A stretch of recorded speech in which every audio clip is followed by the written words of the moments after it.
Hi, Miss Maureen Yim. Can you tell me about yourself? Hello, good day, employers. I'm Maureen Kahayag Yim, 41 years old from Antipolo City, Philippines. I have 3 children and separated. My eldest one is a girl, 21 years old, and the second is a boy who is 15 years old, and the youngest is 8 years old boy. How many siblings do you have? We are 6 in the family and I am the second. Tell me about your educational background. I'm a high school graduate and took caregiving training.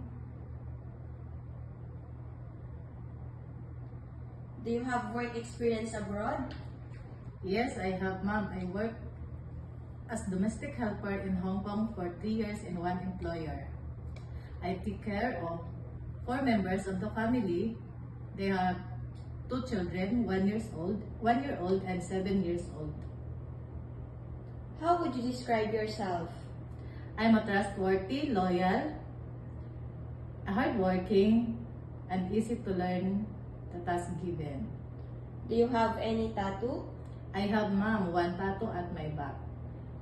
Did you undergo to any kind of surgery? No, ma'am. What do you want to work abroad? I work abroad to earn money for my children. Are you scared of dogs and cats? I'm scared of big dogs. Can you give us your idea on how would you handle a naughty child or children with tantrums? I will talk to her or him politely and tell him that what he is or she is doing is not a good. Can you sing a nursery song? Yes, ma'am. Head and shoulders, knees and toes, knees and toes.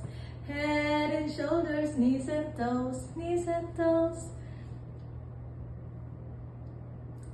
Eyes and nose and mouth and ears. Head and shoulders, knees and toes, knees and toes.